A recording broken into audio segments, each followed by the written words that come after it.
Hello friends, welcome to my channel. ಇವತ್ತು ಮನೇಲಿ ಈಸಿಯಾಗಿ ಚಪಾತಿಯಿಂದ ಪಿಜ್ಜಾನ ಹೇಗೆ ಮಾಡ್ಕೊಳ್ಳೋದು ಅಂತ ನೋಡೋಣ. ತುಂಬಾ ಟೇಸ್ಟಿಯಾಗಿರುತ್ತೆ ಫ್ರೆಂಡ್ಸ್.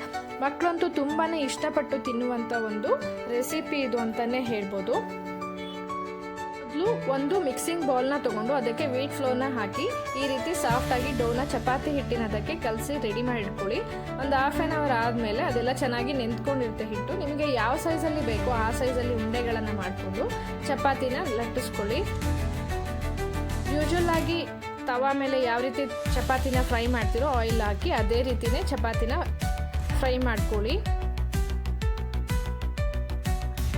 ಈಗ ಒಂದು ಪ್ಯಾನ್ನ ತೊಗೊಂಡು ಅದಕ್ಕೆ 1 ರಿಂದ 2 ಸ್ಪೂನ್ ಆಗುವಷ್ಟು ಎಣ್ಣೆನ ಹಾಕಿಬಿಟ್ಟು ತವಾ ಎಲ್ಲ ಚೆನ್ನಾಗಿ ಸ್ವಲ್ಪ ಬಿಸಿ ಆಗಬೇಕು. ಈಗ ನಿಮಗೆ ಯಾವ ಥರ ವೆಜಿಟೇಬಲ್ ಇಷ್ಟ ಆಗುತ್ತೋ ಆ ರೀತಿ ಶೇಪ್ನಲ್ಲಿ ಕಟ್ ಮಾಡ್ಕೊಂಡ್ಬಿಟ್ಟು ಹಾಕ್ಕೊಳ್ಳಿ. ಈ ರೀತಿ ಅರೇಂಜ್ ಮಾಡ್ಕೊಳ್ಳಿ ಒಂದೊಂದಾಗಿ. ನಾನಿಲ್ಲಿ ಆನಿಯನ್ ಮತ್ತು ಕ್ಯಾಪ್ಸಿಕಮ್ನ ಮಾತ್ರ ತೊಗೊತಾ ಇದ್ದೀನಿ. ನೀವು ಬೇಕು ಅಂತ ಹೇಳಿದ್ರೆ ಪನ್ನೀರು ಮತ್ತು ಟೊಮ್ಯಾಟೊ ಎಲ್ಲವನ್ನು ಆ್ಯಡ್ ಮಾಡ್ಕೊಳ್ಬೋದು. ನೀವಿಲ್ಲಿ ತರಕಾರಿಗಳನ್ನು ರೌಂಡಾಗಿ ಕಟ್ ಮಾಡ್ಕೊಳ್ಬೇಕು ಅಂತ ಏನಿಲ್ಲ. ನಿಮಗೆ ಯಾವ ಸೈಜು ಶೇಪಲ್ಲಿ ಇಷ್ಟ ಆಗುತ್ತೋ ಆ ರೀತಿ ನೀವು ಕಟ್ ಮಾಡ್ಕೊಬೋದು.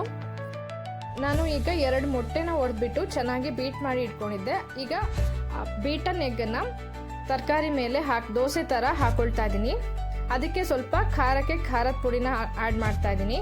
ನೀವು ಬೇಕು ಅಂತ ಹೇಳಿದ್ರೆ ಹಾಕೋಬೋದು, ಬೇಡ ಅಂತ ಹೇಳಿದ್ರೆ ಸ್ಕಿಪ್ ಮಾಡ್ಕೊಳ್ಬೋದು. ರುಚಿಗೆ ಎಷ್ಟು ಬೇಕೋ ಅಷ್ಟು ಉಪ್ಪನ್ನು ಕೂಡ ಆ್ಯಡ್ ಮಾಡಿ ಸ್ವಲ್ಪ ಓರಿಗಾನೂ ಕೂಡ ಆ್ಯಡ್ ಮಾಡೋಣ. ಅದು ಕೂಡ ತುಂಬಾ ಟೇಸ್ಟಿಯಾಗಿರುತ್ತೆ ಓರಿಗಾನ ಆ್ಯಡ್ ಮಾಡೋದ್ರಿಂದ.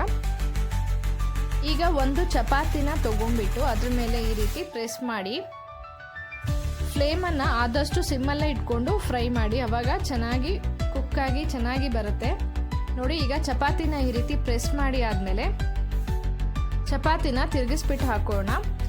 ಈಗ ಇದ್ರ ಮೇಲೆ ಪಿಜ್ಜಾ ಸಾಸ್ನ ಸ್ಪ್ರೆಡ್ ಮಾಡಬೇಕು ನೋಡಿ. ಈ ರೀತಿ ಪಿಜ್ಜಾ ಸಾಸ್ನ ಸ್ಪ್ರೆಡ್ ಮಾಡ್ಕೊಳ್ಳಿ. ನಿಮಗೆ ಎಷ್ಟು ಚೀಸ್ ಬೇಕೋ ಅಷ್ಟು ಚೀಸನ್ನು ಕೂಡ ನೀವು ಇಲ್ಲಿ ಆ್ಯಡ್ ಮಾಡ್ಕೊಳ್ಬೋದು. ಇಲ್ಲಿ ನೀವು ಪನ್ನೀರ್ ಬೇಕು ಅಂದರೆ ಕೂಡ ಪನ್ನೀರ್ನು ಕೂಡ ಹಾಕ್ಕೊಳ್ಬೋದು. ಈಗ ಚೀಸ್ ಎಲ್ಲ ಹಾಕಿ ಆಗಿದೆ.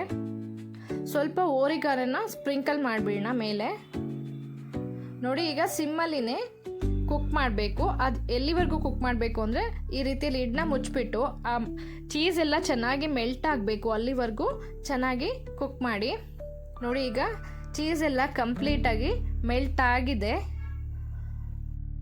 ಈಗ ಚಪಾತಿ ಪಿಜ್ಜಾ ಕಂಪ್ಲೀಟಾಗಿ ರೆಡಿಯಾಗಿದೆ.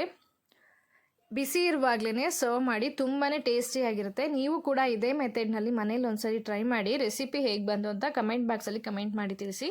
ರೆಸಿಪಿ ಇಷ್ಟ ಆದರೆ ಲೈಕ್ ಮತ್ತು ಶೇರ್ ಕೂಡ ಮಾಡಿ. ಯಾರೆಲ್ಲ ಸಬ್ಸ್ಕ್ರೈಬ್ ಆಗದೆ ನೋಡ್ತಾ ಇದ್ದೀರೋ ದಯವಿಟ್ಟು ಸಬ್ಸ್ಕ್ರೈಬ್ ಮಾಡ್ಕೊಂಡು ನೋಡಿ. Thank you for watching.